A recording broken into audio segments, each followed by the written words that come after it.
Hai semuanya, punya perhiasan emas dengan warna kusam atau sudah tidak berkilau lagi memang sangat mengganggu.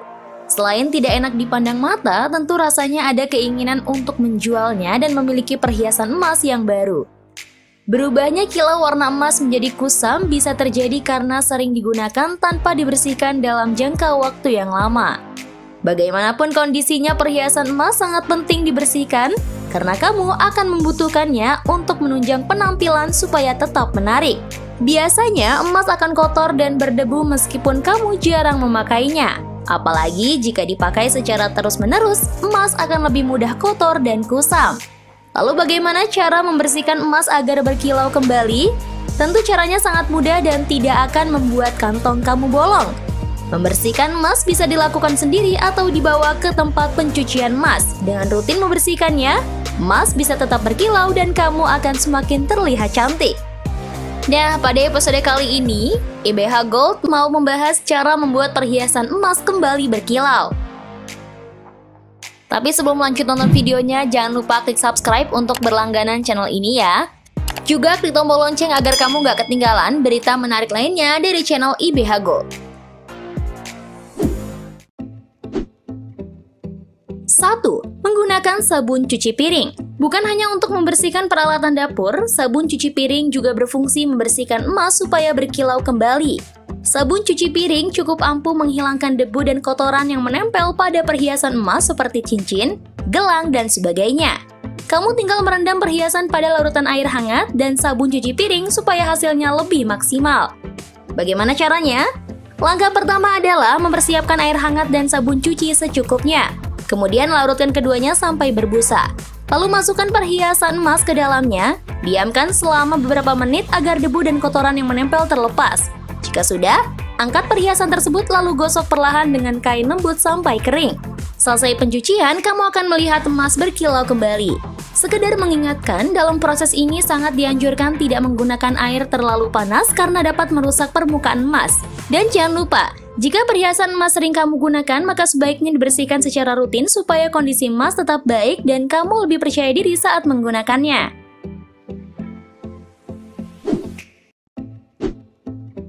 2. Menggunakan pinset. Cara membersihkan emas selanjutnya adalah dengan menggunakan pinset. Pinset merupakan alat yang terbuat dari besi anti karet. Alat ini sebetulnya untuk menjangkau kotoran yang terselip pada perhiasan. Biasanya pinset digunakan untuk membersihkan kotoran pada perhiasan emas yang memiliki motif atau ukiran. Pada perhiasan tersebut terdapat rongga-rongga kecil yang sulit dijangkau dengan air atau dilap dengan kain. Maka dari itu, kamu membutuhkan bantuan pinset untuk membersihkannya. Untuk membersihkan kotoran yang terselip ini, kamu harus berhati-hati, dibutuhkan kejelian dan kesabaran. Sebab jika terlalu terburu-buru bisa beresiko membuat goresan dan membuat perhiasan rusak. Selain pinset, kamu juga bisa menggunakan benda yang tipis dan tajam pada bagian ujung, seperti jarum untuk membersihkan kotoran yang menempel.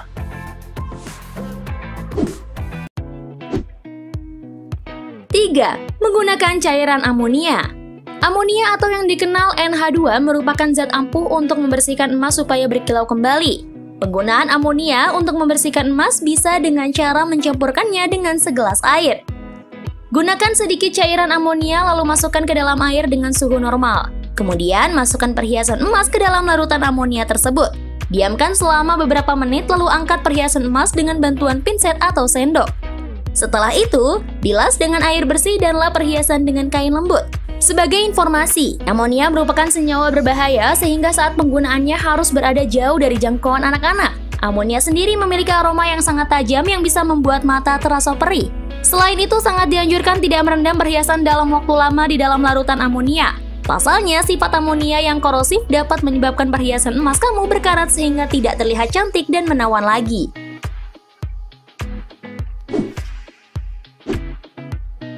4. Menggunakan cairan alkohol.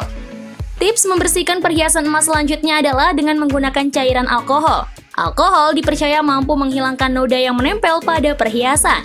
Noda yang menempel ini biasanya berupa bekas lemak yang berasal dari kebiasaan aktivitas seperti menggunakan tangan untuk makan atau noda lain saat memegang bagian tubuh. Cara membersihkan perhiasan emas dengan alkohol tidak boleh sembarangan, sebab tidak semua perhiasan mengandung bahan emas penuhnya. Ada kandungan lain pada perhiasan yang tidak cocok bila terkena cairan alkohol. Oleh karena itu, jika bahan perhiasan seluruhnya menggunakan emas, kamu boleh merendam ke dalam cairan alkohol selama beberapa menit. Setelah itu, angkat dan bersihkan dengan kain lembut. Tetapi, jika ada bahan selain emas pada perhiasan, sebaiknya kamu gunakan cotton bud saja. Cukup celupkan cotton bud ke dalam cairan alkohol lalu gosokkan secara perlahan ke seluruh permukaan perhiasan. Lakukan dengan hati-hati agar tidak menggores perhiasan. Setelah selesai, kamu akan lihat emas menjadi berkilau kembali.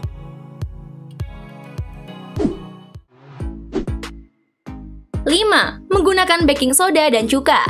Cara selanjutnya membersihkan emas oleh kebanyakan orang adalah dengan menggunakan baking soda dan cuka. Selain kedua bahan yang mudah didapat, proses pembersihannya juga cepat dan praktis. Tidak perlu khawatir karena bahan ini. Langkah awal adalah persiapkan bahan baking soda, cuka, dan segelas air hangat. Masukkan baking soda secukupnya ke dalam air lalu aduk sampai larut. Kemudian masukkan emas ke dalam larutan tersebut dan diamkan beberapa menit. Setelah itu angkat dan lap dengan kain lembut. Jika sudah kering, teteskan sedikit cuka pada emas. Kemudian bilas dengan air bersih dan keringkan. Maka kamu akan lihat emas bersinar kembali.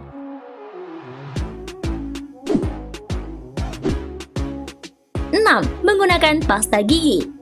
Setiap orang pasti punya pasta gigi di rumah. Pasta gigi juga dapat digunakan untuk mengkilapkan perhiasan yang kusam. Hal ini dikarenakan pasta gigi merupakan zat abrasif ringan yang dapat mengangkat kotoran dari emas. Caranya adalah dengan mencampurkan 2,5 cm pasta gigi dengan air secukupnya. Penggunaan air di sini berguna untuk membuat pasta gigi jadi tidak terlalu kental. Tapi jangan sampai jadi encer juga. Gunakan sikat gigi berbulu lembut, lalu gosokkan pasta gigi yang telah dicampur air tadi pada emas yang ingin dibersihkan. Gosok seluruh permukaan emas dengan lembut lalu bilas dan keringkan. Cara ini dapat diaplikasikan untuk semua jenis emas kecuali yang ada mutiaranya ya. Nah, itu tadi tips membersihkan emas yang aman, praktis, dan efektif. Kalau menurut kalian bagaimana? Tulis di kolom komentar ya. Jangan lupa untuk like dan share video ini. Semoga bermanfaat dan sampai jumpa di episode berikutnya.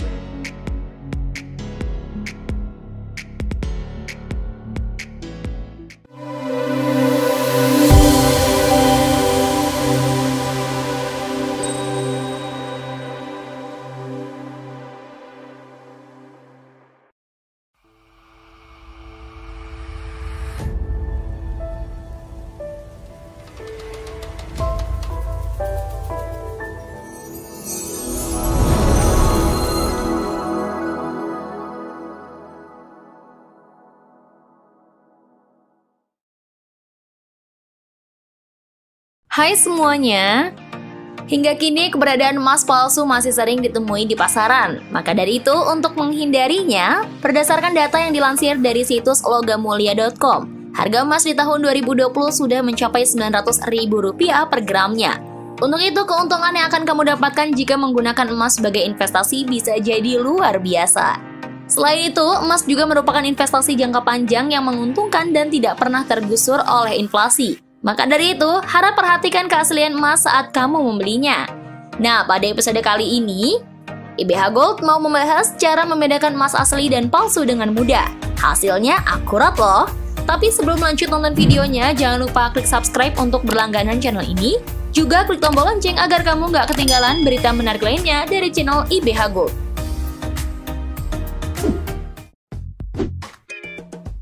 Satu, melihat fisik emas. Cara membedakan emas asli dan palsu secara kasat mata bisa terlihat dengan mudah dengan mengenali ciri fisiknya. Biasanya emas murni terdapat cap yang menandakan kadar emas. Contoh lazimnya dikenal memakai satuan karat dalam angka 10K atau 10 karat, 18K, 24K, dan lainnya. Sedangkan untuk emas palsu tidak ada tulisan seperti itu atau tidak lengkap.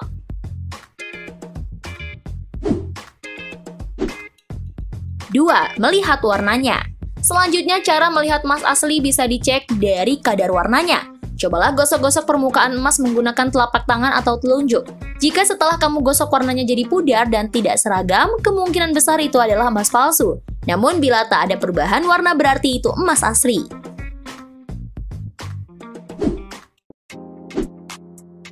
3. Goreskan pada keramik atau kertas. Cara membedakan emas asli dan palsu secara manual berikutnya adalah menggoreskan emas pada keramik atau kertas. Ketika menggoreskan pada kertas atau keramik, emas asli tidak akan tergores sama sekali. Lain halnya dengan logam lain atau emas palsu. mereka akan meninggalkan goresan-goresan kecil.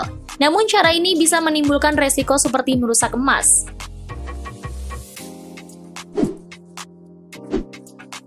4. Menggigit emas.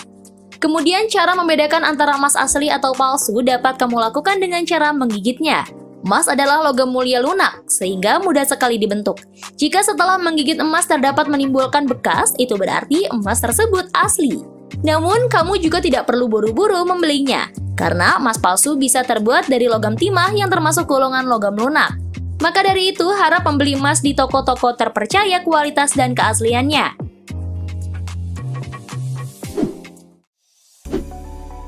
5. Cek sertifikasi emas. Cara membedakan emas asli dan palsu paling gampang dengan memeriksa sertifikat emas tersebut. Cobalah untuk meletakkan sertifikat emas tersebut di bawah sinar ultraviolet. Nantinya akan ada garis-garis minor warna-warni seperti layaknya uang kertas dan blok berwarna hijau di setiap deskripsi detail sertifikat. Pastinya juga terdapat logo watermark perusahaan pencetak sertifikat yang asli.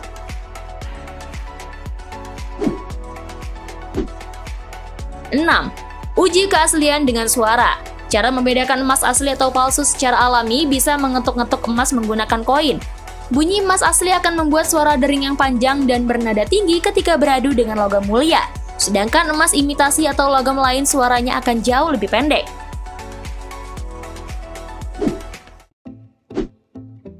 7. Menggunakan aplikasi CertiA. Kamu juga bisa menggunakan aplikasi cek emas asli milik Antam. Aplikasi ini bernama CertiA. Cara mendeteksi emas asli dengan teknologi CertiA bisa berfungsi meningkatkan keamanan produk emas batangan Antam. Penggunaannya cukup mudah, yaitu unduh aplikasi CertiA, lalu lakukan pemindahan di barcode yang tertera di setiap produk emas batangan milikmu. Nantinya akan ada hasil yang memberitahu bahwa emas milik kamu asli atau palsu. Nah, selanjutnya yuk kita pelajari kode emas asli. Secara umum emas memiliki dua golongan, yaitu emas muda dan emas tua. Berikut perbedaan kode emas dari tiap golongannya yang dilansir dari situs proposalusahaku.com.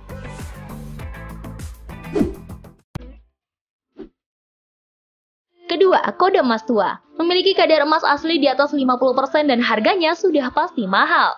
Emas jenis ini biasanya memiliki kode 585, 700, dan 750.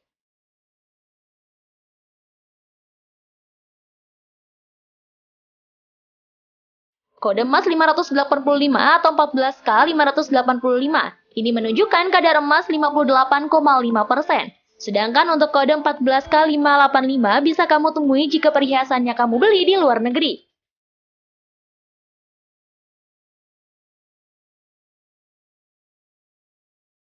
Kode emas 700 memiliki kadar emas 70%. Kode emas 750 memiliki kadar emas 75%.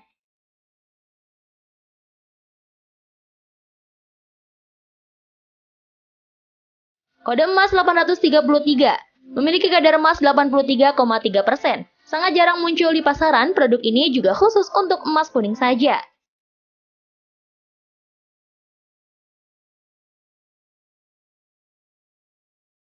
Kode emas 850 memiliki kadar emas asli 85%.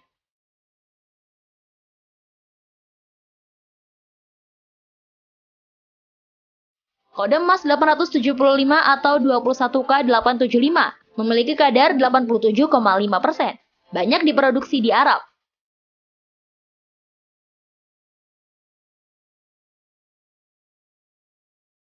Kode emas 916 atau 22K memiliki kadar 91,6%.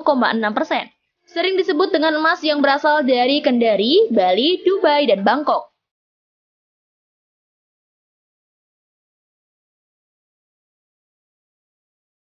Kode emas 958 atau 23K95 memiliki kadar 95,8%. Bisa dijumpai di daerah Bengkulu, Padang, Kalimantan, dan Jambi.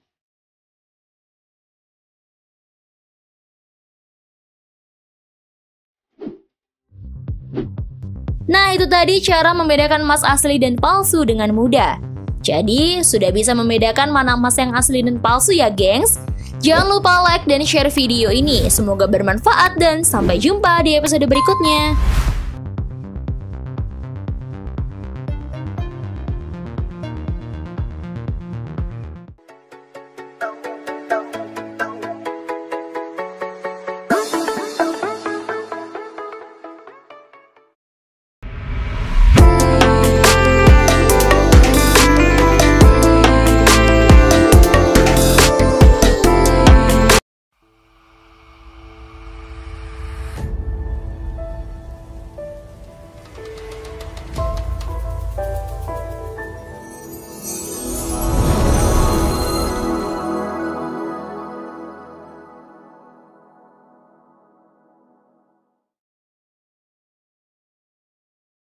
Hai semuanya, bagi kamu yang sangat menghargai suatu ikatan antara laki-laki dan perempuan atau akan melangsungkan pertunangan, keberadaan sebuah cincin tentu merupakan sebuah hal yang wajib ada. Cincin tidak hanya sebagai bentuk perhiasan yang kita berikan kepada seseorang yang sangat spesial di hati, namun juga merupakan sebuah bentuk tanda ikatan bahwa seseorang sudah mempunyai pasangan hidup ataupun calon pasangan hidup. Jadi pada dasarnya, cincin tersebut adalah sebagai tanda agar tidak ada orang lain yang mendekati kedua belah pihak, baik laki-laki maupun perempuan. Karena keduanya memang telah sepakat untuk segera melangsungkan pernikahan. Karena pentingnya arti sebuah cincin dalam proses tunangan ini, maka akan lebih baik bila pemilihan cincin juga tidak sembarangan.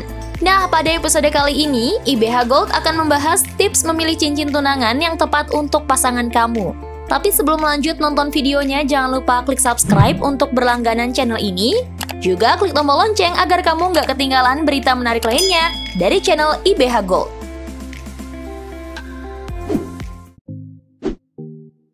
1. Pilih band yang tepat. Band adalah bagian cincin yang melingkar di jari. Biasanya terbuat dari emas, perak, atau platinum. Walaupun bisa juga terbuat dari kombinasi logam lain, jika memilih cincin tunangan, penting untuk mengetahui band seperti apa yang terbaik untuk kekasih kamu.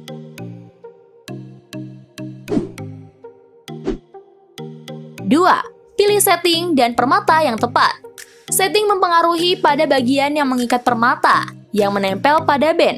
Setting bisa berbentuk pagar atau tidak terlihat. Beberapa cincin mengombinasikan setting platinum dengan band emas sebagai latar warna spesial emas dan kontrasnya. Kurangnya warna berlian dan kekuatan platinum. Setting dengan bezel atau paling tidak 6 pagar akan lebih aman untuk cincin yang cenderung dipakai dalam aktivitas yang signifikan.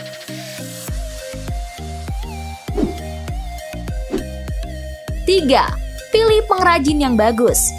Carilah toko yang membuat kamu nyaman, yang pegawainya menyenangkan dan sangat membantu, dan saran yang mereka berikan berguna untuk kamu. Pastikan juga untuk mencari tempat yang sesuai dengan anggaran kamu. Ini untuk mencegah kekecewaan yang tidak terhindarkan ketika menemukan cincin. Sempurna namun mahal. Kalau kamu bisa, cek apakah pengrajin tersebut terdaftar dalam satu perhimpunan, asosiasi, atau organisasi yang mengatur, mengesahkan seorang pengrajin penghiasan, dan lain-lain. Dan tidak ada salahnya untuk membaca situs ulasan untuk melihat apa yang dikatakan para klien.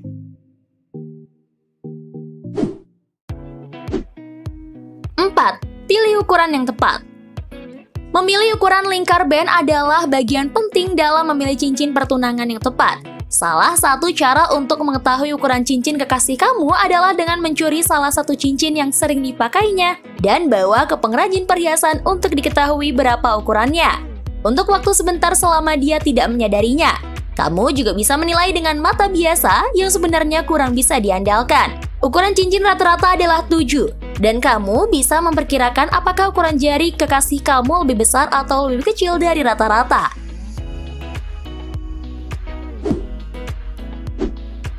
5. Cari tahu apa yang diinginkan. Bila kamu memilih cincin tanpa dia dan merencanakan kejutan, akan lebih sulit untuk memilih karena jelas kamu tidak bisa bertanya kepadanya. Perlu diingat bahwa di masa sekarang ini, kebanyakan wanita ingin menjadi bagian dari keputusan membeli sebuah cincin. Jadi, bila kamu merasa sulit mencari tahu model dan seleranya, berikan cincin sementara dan katakan bahwa kamu akan memilih cincin yang sebenarnya berdua.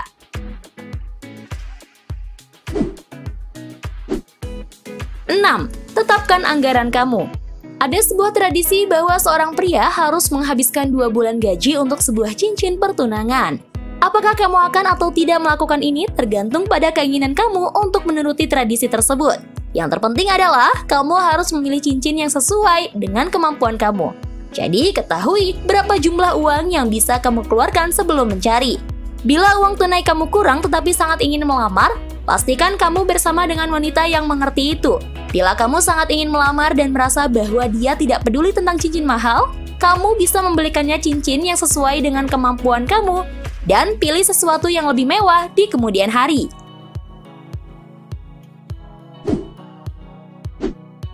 7. Periksa kepraktisan cincin. Bila kekasih kamu adalah tipe pecinta alam luar, pertimbangkan cincin yang bisa terlindung dari pemakaian dan kerusakan dari aktivitas konstan. Semakin tinggi posisi permata pada cincin, semakin mudah ia tersangkut pada pakaian, perkakas, rambut, dan lain-lain, dan semakin besar kemungkinan lepas.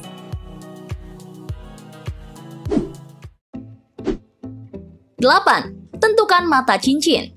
Mata cincin adalah bagian selanjutnya yang harus ditentukan saat memilih cincin pertunangan. Mata cincin akan diletakkan pada band sehingga menjadi sebuah cincin yang sempurna. Posisinya pun bisa beragam yang menyesuaikan model dan selera pemakai. Kombinasi yang tepat antara mata cincin dan band akan mendapatkan hasil cincin yang menawan. Umumnya, kebanyakan perempuan tentu sangat menyukai mata cincin dari berlian, dan sebagian lain ada yang memilih emas atau logam biasa. Selain itu, pemilihan mata cincin juga bisa disadari pada karakter si pemakai. Pada bentuk ukiran dan warna akan merepresentasikan karakter perempuan. Maka dari itu, cobalah berdiskusi dengan pasangan atau mencocokkan seperti apa bentuk cincin yang diinginkan, sehingga dia merasa bahagia.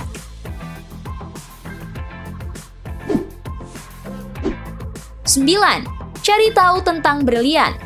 Berlian cenderung menjadi pilihan cincin pertunangan tradisional karena abadi dan cocok dengan apapun. Berlian adalah material paling keras dan itulah kenapa cocok untuk cincin pertunangan berlian solitaire. Berlian tidak kehilangan kilaunya dan tahan terhadap goresan. Cincin pertunangan dan cincin kawin dipakai setiap hari. Maka orang-orang lebih memilih berlian yang sempurna untuk pemakaian sehari-hari karena sifat-sifat seperti yang telah disebutkan di atas. Nah, itu tadi tips memilih cincin tunangan yang tepat untuk pasangan kamu. Kalau menurut kalian bagaimana? Tulis di kolom komentar ya. Jangan lupa like dan share video ini. Semoga bermanfaat dan sampai jumpa di episode berikutnya.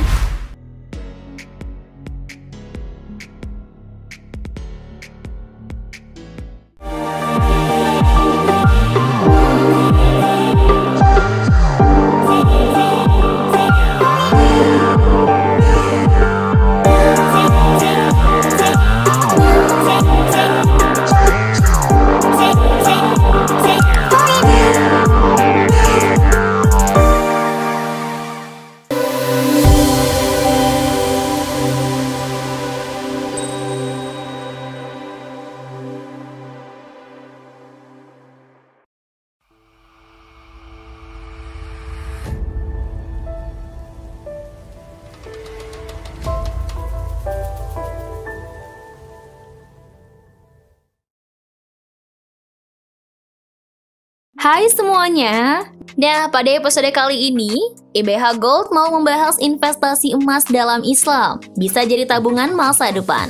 Tapi sebelum lanjut nonton videonya, jangan lupa klik subscribe untuk berlangganan channel ini ya.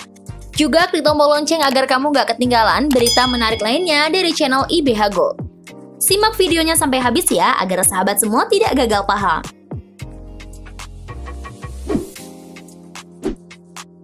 Emas sendiri disebutkan dalam hadis termasuk dalam barang ribawi atau barang yang sebenarnya tidak boleh ditukar dengan benda lainnya, melainkan juga harus ditukar dengan emas dan takaran yang sama. Dalam sebuah hadis, Rasulullah Shallallahu Alaihi Wasallam bersabda bahwa emas haruslah ditukar dengan emas sebagaimana 5 benda ribawi lainnya. Pertukaran emas dengan emas, perak dengan perak, anggur dengan anggur, gandum dengan gandum, kurma dengan kurma, garam dengan garam. Kadarnya harus semisal dan sama, harus dari tangan ke tangan atau kontan. Jika jenisnya berbeda, maka juallah sesuka kalian selama dilakukan dari kontan. Hadis riwayat Bukhari Muslim. Dalam jual beli emas, pembeli maupun penjual tidaklah boleh menjual atau membelinya dengan menambahkan atau mengurangi harganya untuk mencegah terjadinya riba. Dengan demikian, jelaslah bahwa emas hanya boleh diperjualbelikan dengan nilai setara dan tidaklah diperbolehkan menukar emas kualitas yang baik dengan emas yang kualitasnya berbeda, atau dengan kata lain emas yang nilainya atau kualitasnya lebih rendah daripada nilai emas tersebut. Jual beli emas juga harus dilakukan segera dan dibayar secara kontan agar tidak menimbulkan riba dan masalah di kemudian hari. Lalu bagaimana dengan investasi emas? Bagi kamu yang tengah investasi emas dalam Islam, perlu dipertimbangkan beberapa hal terkait investasi emas yang halal dan nyaman, Dalam Islam tentunya ada hukum bagi siapa saja yang berinvestasi. Hukum investasi emas dalam Islam ini terdapat pengaturan secara terperinci mengenai kategori-kategori emas yang ada dengan cara jual beli emas yang sesuai. Oleh karena itu ada peraturannya terkait ini. Tidak salah jika ketika kamu berusaha mencari tahu lebih jauh mengenai investasi emas dalam Islam hari ini. Apalagi saat ini kamu bisa membeli emas secara cuma-cuma melalui digital via platform online dengan sangat mudahnya. Majelis Ulama Indonesia mengesahkan hukum dalam menabung emas yang masuk dalam kategori mubah. Menurut para ahli, mubah ini dimasukkan boleh untuk dilakukan siapa saja, bahkan lebih condong kepada sesuatu yang dianjurkan. Majelis Ulama Indonesia mengesahkan suatu fatwa mengenai jual beli emas yang tidak tunai. Pihak Majelis Ulama Indonesia mengesahkan suatu hukum dalam menabung emas secara kredit, di mana masuk kategori mubah, yaitu diperbolehkan untuk siapa saja. Tetapi ada 3 prasyarat yang bisa dipenuhi dengan ketentuan cara investasi emas yang benar serta halal. Investasi emas sangatlah dianjurkan menurut syariat Islam. Investasi emas dalam Islam tergolong stabil dikarenakan harganya yang selalu naik secara progresif berdasarkan tahun ke tahun. Untuk itu, investasi ini bisa mendatangkan rezeki yang aman untuk masa depan kamu dan bisa ditukarkan dengan uang ketika benar-benar membutuhkan. Bagaimana? Mau coba? Tenang, gak akan rugi, justru kamu dapat untung.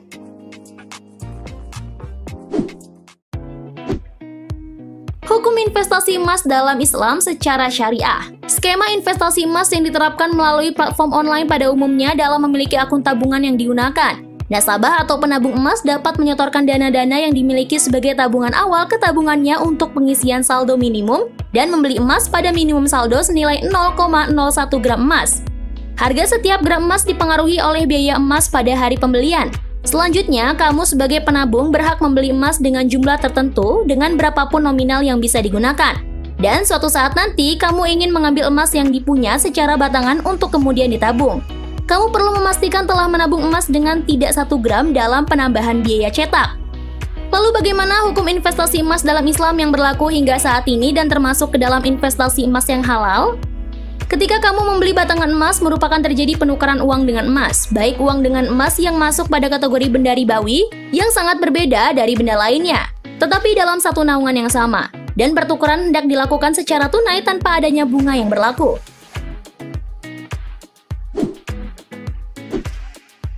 Investasi emas secara halal dengan kredit. Lantaran emas merupakan investasi yang paling disukai oleh rakyat Indonesia, MUI melalui Dewan Syariah Nasional menerbitkan Fatwa Nomor 77 DSN MUI 2010 mengenai jual beli emas secara tidak tunai. Hukum investasi emas disesuaikan berdasarkan syariah Islam yang menjelaskan tata cara jual beli emas dengan sistem kredit.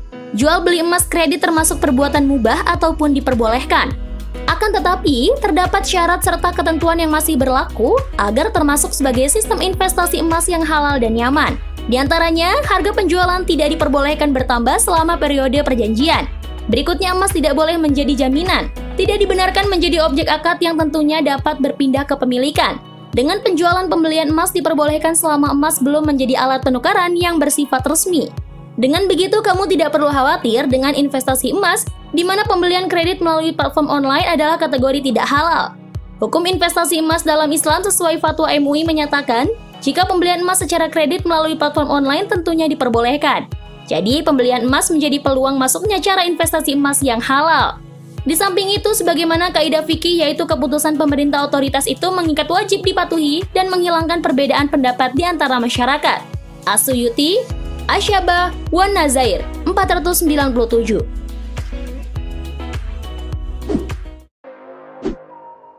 Sebagai poin-poin di atas yang memperbolehkan tabungan emas, kita bisa berinvestasi atau menabung emas di lembaga keuangan yang terpercaya dan diawasi oleh Otoritas Jasa Keuangan atau OJK.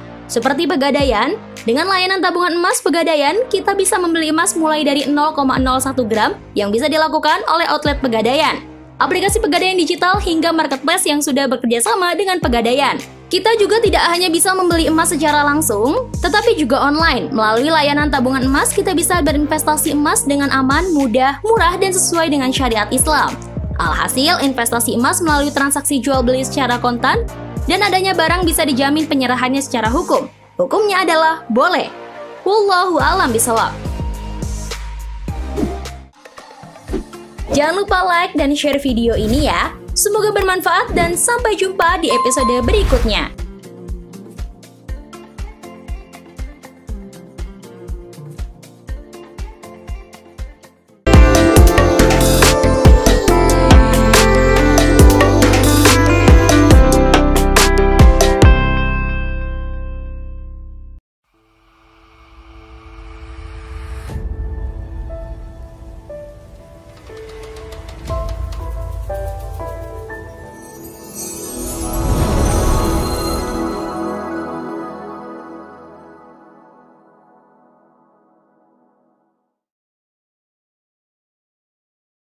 Hai semuanya.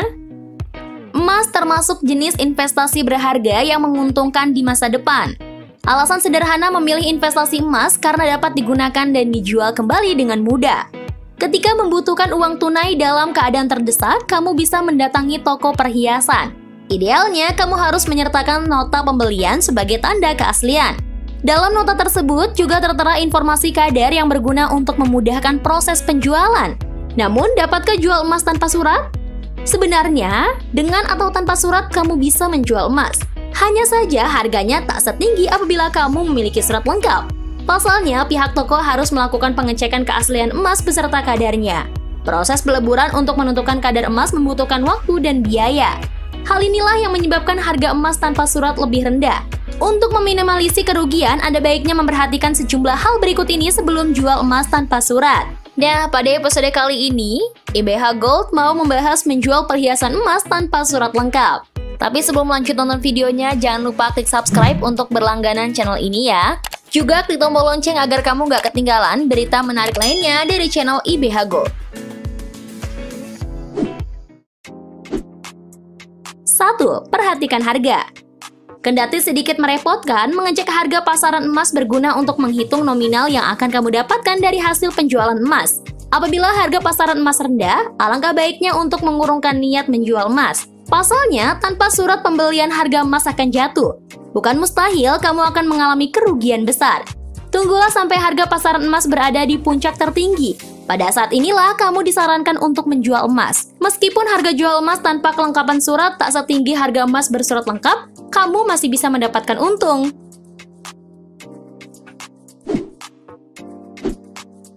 2. Lakukan pengecekan emas.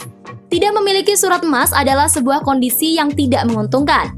Namun, jika kondisi emas yang kamu miliki masih dalam keadaan bagus, harga jualnya juga tidak akan terlalu anjlok. Beda halnya jika kondisi emasmu penuh dengan goresan kusam dan cacat.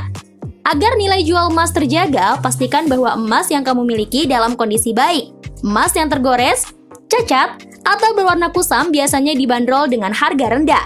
Apabila kamu menjualnya tanpa surat, tentu harganya akan semakin rendah dan bisa menyebabkan kerugian besar. Untuk mengatasi emas yang kusam, kamu bisa melakukan cuci ulang dengan merendam emas menggunakan sabun cuci piring dan air hangat. Gunakan sikat gigi agar kotoran dan debu yang menempel lenyap tak bersisa. Berbekal cara sederhana tersebut, kamu akan mendapatkan penawaran harga emas yang baik. Kerugian akibat jual emas tanpa surat pun dapat diminimalisasi. 3. Kadar emas. Kadar emas menjadi salah satu poin penting yang mempengaruhi harga emas. Makin tinggi kadarnya, makin tinggi nilainya.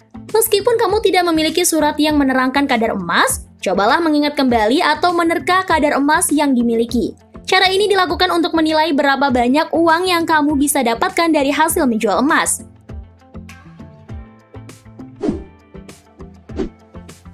4. Jual di tempat beli emas.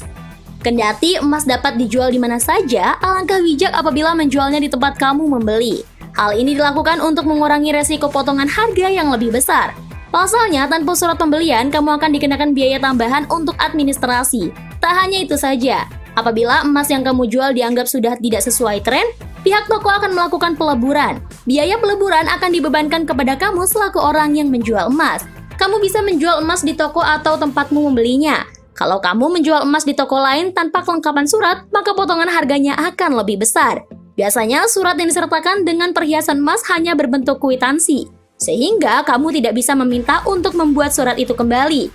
Tanpa surat, harga emas tentunya bisa jatuh, sebab surat emas tersebut digunakan oleh para pedagang emas untuk menentukan kadar emasnya. Pada dasarnya, surat emas merupakan sebuah dokumen yang sangat penting. Tanpa kelengkapan surat, kamu bisa terkena pidana karena emas tersebut akan dianggap sebagai barang curian. Namun masih banyak praktik jual emas tanpa surat karena memang kebutuhannya tinggi. Lantas, bagaimana cara menjual emas tanpa kelengkapan surat? Pertama, kamu bisa mendatangi toko perhiasan secara langsung. Katakan kepada pegawai toko jika kamu ingin menjual emas tanpa kelengkapan surat. Nantinya, pihak toko akan mengecek kadar dan menentukan harga. Apabila harga cocok, kamu bisa menjual emas tersebut. Jika tidak, maka kamu bisa kembali di lain waktu ketika harga emas sedang tinggi. Cara kedua untuk menjual emas tanpa disertai surat adalah melalui marketplace. Berbeda dengan toko, menjual emas di marketplace memungkinkan kamu menentukan harga jual secara mandiri berbekal informasi nilai emas pasaran. Pastikan kamu melengkapinya dengan gambar dan deskripsi lengkap bahwa emas tersebut dijual tanpa surat. Dari informasi di atas dapat disimpulkan bahwa menjual emas bisa dilakukan dengan atau tanpa surat. Meskipun demikian, yang membedakan keduanya adalah harga jual kembali. Oleh karena itu, pastikan memperhatikan sejumlah poin penting untuk meminimalisasi resiko kerugian. Demikianlah informasi singkat mengenai jual emas tanpa surat yang dapat kamu jadikan sebagai bahan pertimbangan sebelum menjual emas. Nah, itu tadi yang perlu diperhatikan dalam menjual perhiasan emas tanpa surat lengkap. Kalau menurut kalian bagaimana? Tulis di kolom komentar ya. Jangan lupa like dan share video ini. Semoga bermanfaat dan sampai jumpa di episode berikutnya.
Hai semuanya!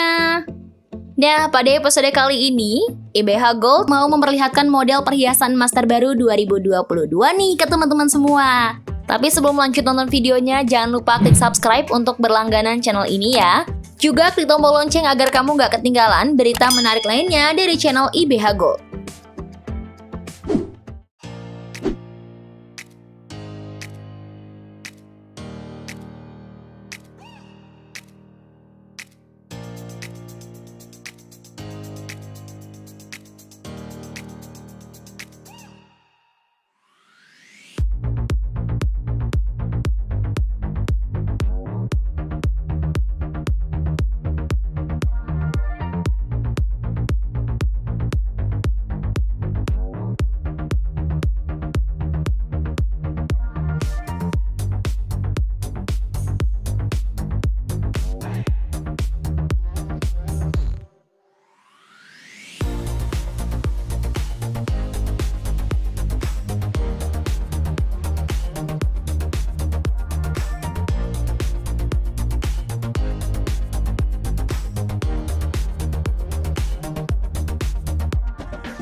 Till I get up, time is barely on our side.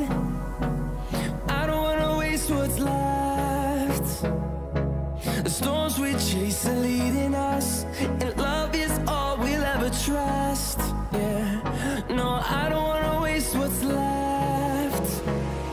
And on we'll go, through the wastelands, through the highways, till my shadow turns to sun rays. And on we'll go, through the wastelands, through the highways. And on we'll go.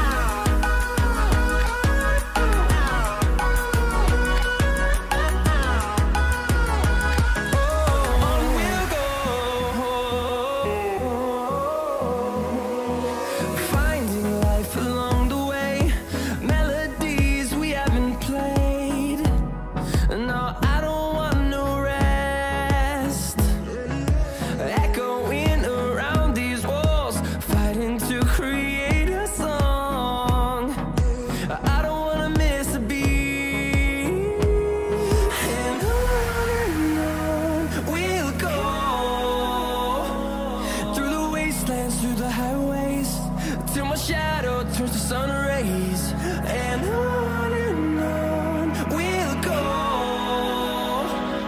through the wastelands, through the highways, and on we'll go.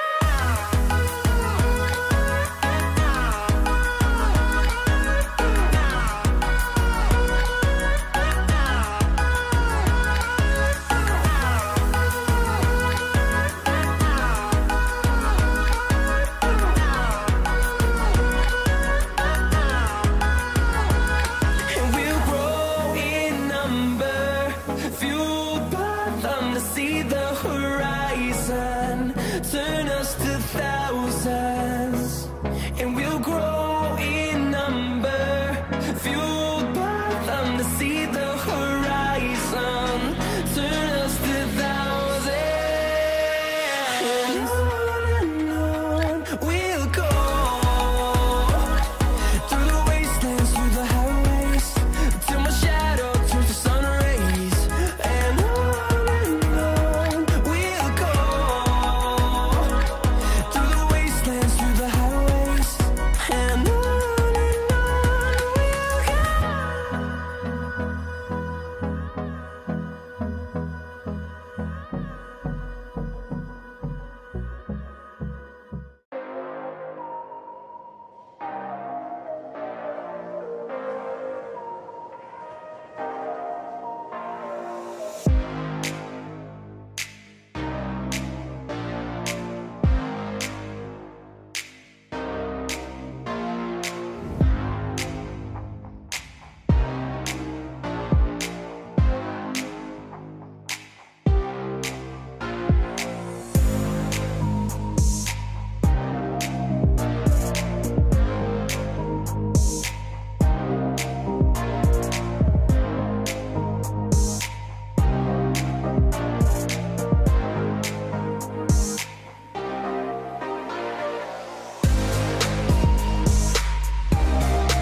Bagi kalian yang minat dengan model-model perhiasan emas IBH Gold, kalian bisa langsung hubungi kontak IBH Gold ya. Jangan lupa kunjungi Instagram dan toko kami di Shopee Marketplace. IBH Gold menyediakan segala macam perhiasan emas dengan berbagai model dan pastinya harganya terjangkau. Untuk informasi selengkapnya ada di kolom deskripsi ya. Jangan lupa like dan share video ini, semoga bermanfaat dan sampai jumpa di episode berikutnya.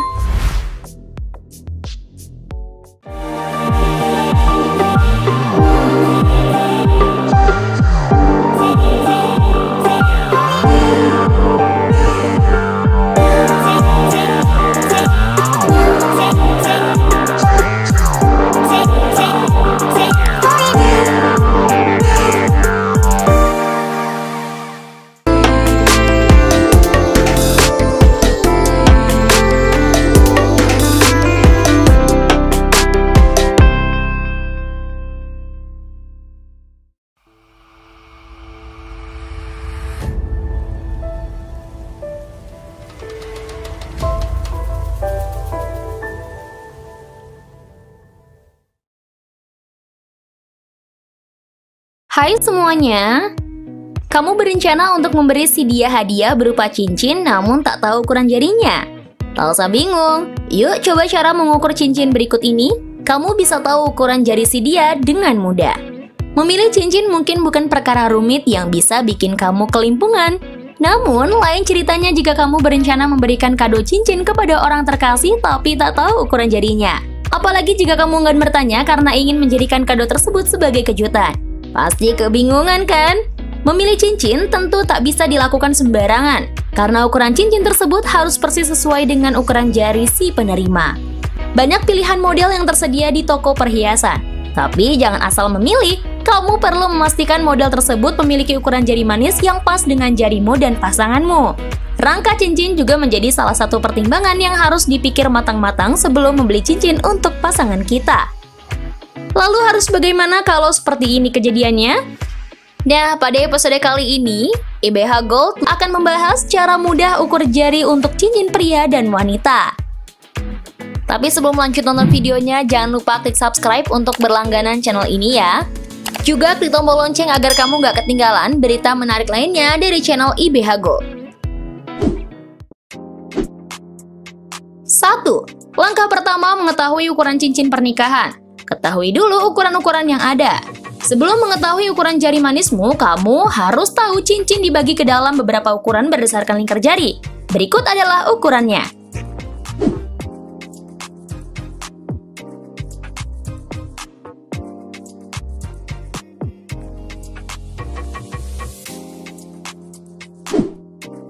Nah, biasanya kamu bisa menyesuaikan dan memilih apakah kamu termasuk dalam ukuran 5, 6, atau selebihnya.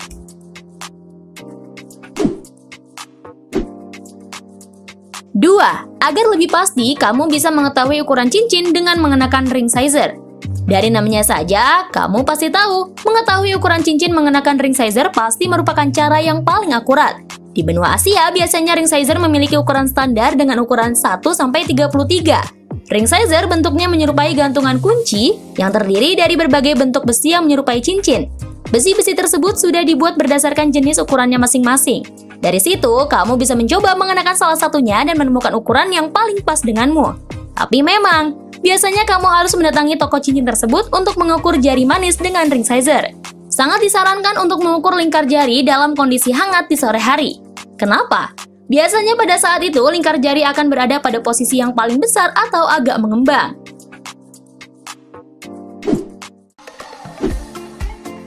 3. Mengetahui ukuran cincin menggunakan cincin yang sudah ada. Kamu sudah punya cincin yang biasa dipakai dan sudah dengan ukuran yang pas? Kamu bisa memanfaatkan cincin tersebut untuk mengetahui ukuran cincinmu. Ada 2 cara yang bisa kamu coba. Langkah pertama, kamu bisa mengukur diameter dari cincin yang sudah biasa kamu pakai tersebut. Gunakan penggaris, lalu letakkan pada bagian tengah cincin untuk mengukur diameternya. Lalu lihat angka yang tertera pada penggaris tersebut. Tapi memang, mungkin cara pertama akan kurang akurat. Langkah kedua, kamu bisa browsing bagan ukuran lingkar cincin yang ada di internet. Biasanya, bagan tersebut sudah dilengkapi dengan lingkaran yang menyerupai bentuk asli diameternya. Kamu bisa memilih cincin yang sudah ada, lalu cocokkan dengan lingkaran pada bagan, dan pilih mana yang paling mirip dengan lingkaran cincinmu.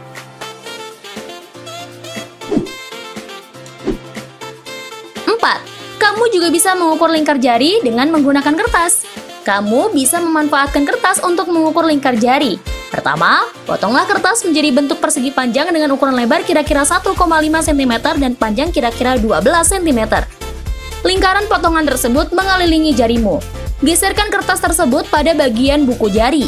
Sebab ukuran cincin ini harus cukup besar agar bisa bergerak dengan nyaman melewati bagian buku jari tersebut.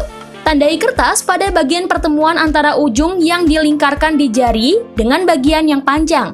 Lalu, ukurlah bagian yang panjang menggunakan penggaris dan sesuaikan ukuran yang ada dengan bagan ukuran cincin.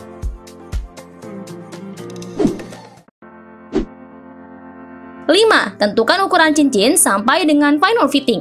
Biasanya, cincin pernikahan selalu dipakai bahkan saat beraktivitas di keseharian. Karena itulah, penting untuk mengetahui ukuran cincin pernikahan yang bertahan ukurannya dari masa ke masa. Kamu bisa konsultasikan dengan toko cincin perhiasan sampai dengan final fitting. Pilih waktu final fitting saat suhu tubuh normal dan dalam keadaan tenang. Dengan begitu, ukuran cincin yang akan didapatkan lebih akurat.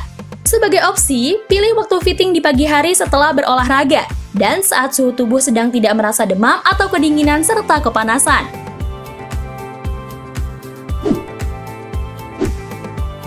6. Ukur cincin pernikahan dengan benang atau pita ukur. Dengan menggunakan peralatan seperti benang, pensil, penggaris, dan gunting, kamu bisa lebih mudah untuk mengetahui ukuran cincin. Awali dengan mengambil benang dan lingkari pada jari manismu. Lalu gunakan pensil atau spidol untuk menandai ujung dari benang. Ukur panjang benang dengan penggaris dan pilih ukuran yang paling mendekati ukuran cincin pada tabel diameter cincin. Bisa juga menggunakan pita ukur yang biasanya digunakan penjahit. Caranya, cukup menggunakan diameter cincin dengan melingkarkan penggaris atau pita ukur. Lalu kembali sesuaikan ukuran dengan tabel diameter cincin.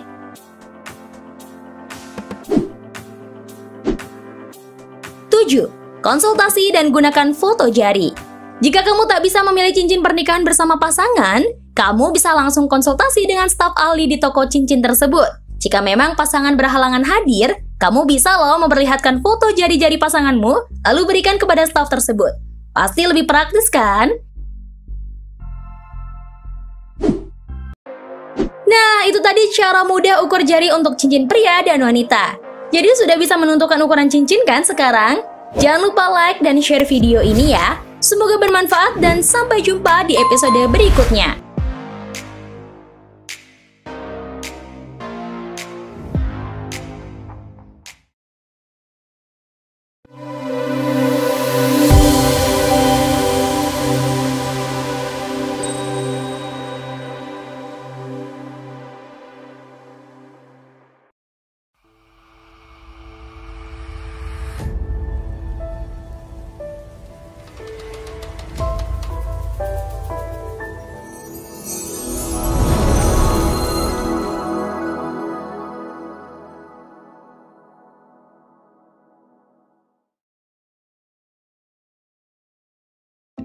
Hai semuanya. Nah, pada episode kali ini, IBH Gold mau mereview toko perhiasan emas IBH Gold di Shopee nih ke teman-teman semua. Tapi sebelum lanjut nonton videonya, jangan lupa klik subscribe untuk berlangganan channel ini ya. Juga klik tombol lonceng agar kamu gak ketinggalan berita menarik lainnya dari channel IBH Gold.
Bagi kalian yang minat dengan model-model perhiasan emas IBH Gold, kalian bisa langsung hubungi kontak IBH Gold ya. Jangan lupa kunjungi Instagram dan toko kami di Shopee Marketplace.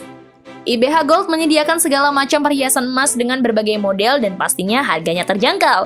Untuk informasi selengkapnya ada di kolom deskripsi ya. Jangan lupa like dan share video ini, semoga bermanfaat dan sampai jumpa di episode berikutnya.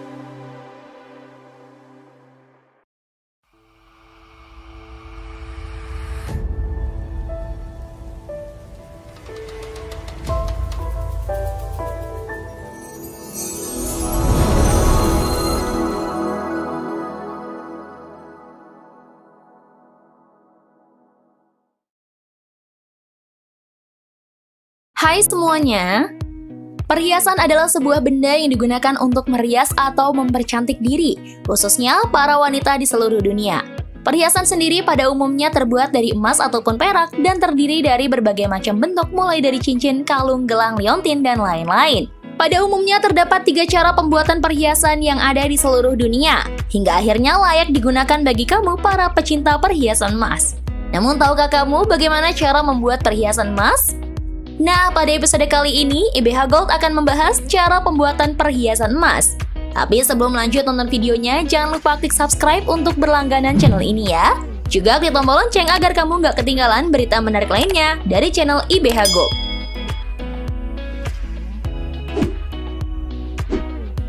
1. Perhiasan buatan pabrik.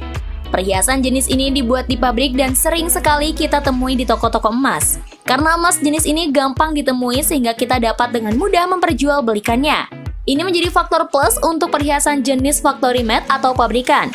Namun beberapa kekurangan dari perhiasan berlian ataupun perhiasan emas pabrikan ini adalah pengolahan secara massal, sehingga bisa saja memiliki beberapa kekurangan kecil dan bentuk yang sama di pasaran, sehingga menghilangkan kesan uniknya. Jenis perhiasan yang dibuat oleh pabrik selain dipasarkan ke dalam negeri, biasanya juga sering diekspor ke luar negeri. Biaya pembuatan jenis perhiasan emas ini sekitar 1-7%, di mana akan dibebankan pada harga jual ke konsumen.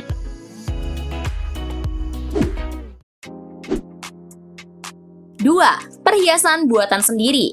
Perhiasan selain buatan pabrik, perhiasan juga dapat dibuat secara manual atau handmade. Jenis perhiasan ini biasanya harus terlebih dahulu dipesan. Biasanya seseorang yang memesan perhiasan ini menginginkan model yang langka dan unik, ataupun bentuk yang sesuai selera mereka. Karena itu jenis perhiasan ini harganya lumayan mahal daripada perhiasan buatan pabrik pada umumnya. Tingkat kemahalan perhiasan jenis ini tergantung dari kerumitan dan keunikan model perhiasan itu sendiri, ataupun dari bahan-bahan yang dipesan. Pembuatan perhiasan emas oleh perajin membutuhkan waktu yang cukup lama karena tidak diproduksi massal dan tidak menggunakan mesin. Jangka waktu pembuatan biasanya sekitar 2-3 minggu. Karena pembuatannya yang lama dan sesuai pesanan, biaya pembuatannya lebih tinggi yaitu sekitar 15-20%. Biasanya jenis perhiasan emas yang dikerjakan oleh perajin adalah perhiasan yang digunakan untuk acara khusus seperti pernikahan dan pertunangan.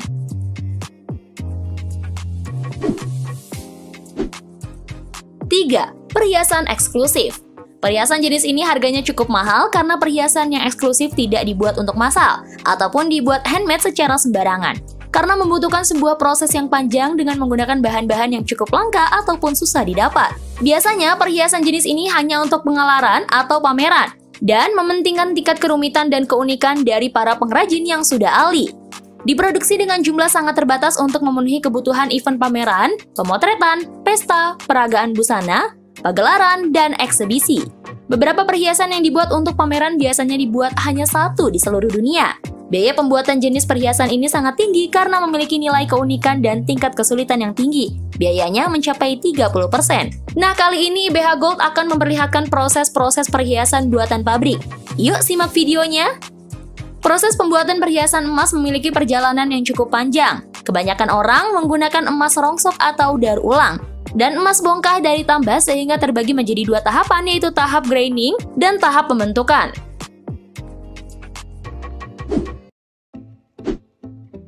Satu, tahap graining. Tahap ini bertujuan untuk mendapatkan grain atau biji emas yang murni. Pertama, mengumpulkan bahan baku dari emas rongsok maupun tambang.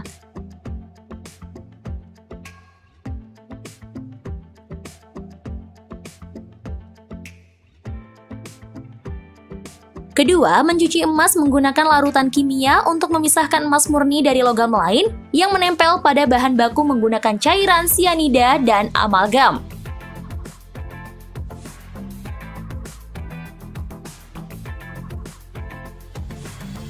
Ketiga, pencairan logam emas pertama dengan penggunaan klorin sehingga berbentuk Swarty cornflakes.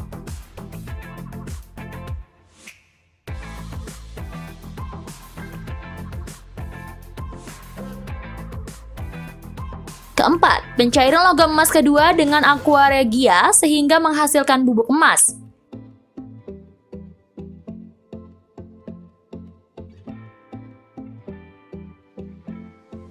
Kelima, pembentukan grain menggunakan asam klororat.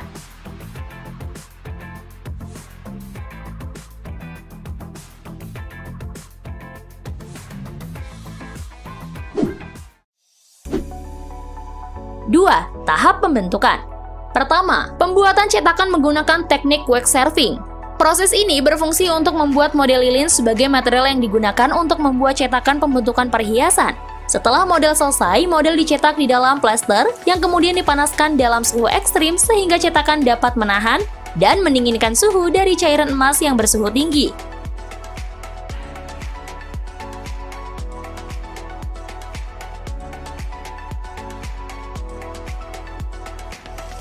Kedua, pengecoran emas ke dalam cetakan plaster.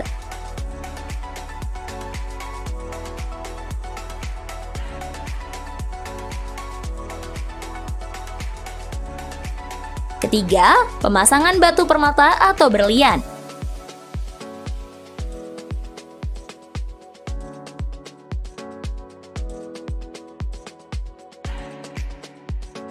Keempat, pengelasan untuk menyatukan bagian-bagian antar perhiasan.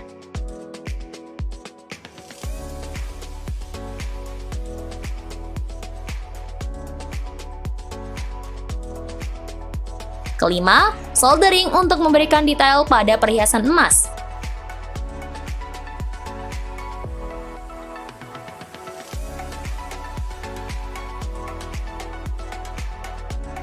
Keenam, polishing bertujuan agar perhiasan lebih berkilau.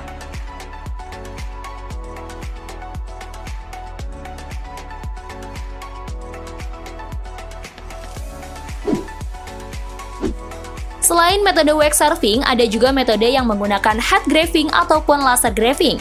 Tetapi, metode tersebut sangat jarang digunakan karena banyak sekali butiran pasir emas yang terbuang sehingga metode wax serving menjadi metode yang umum digunakan.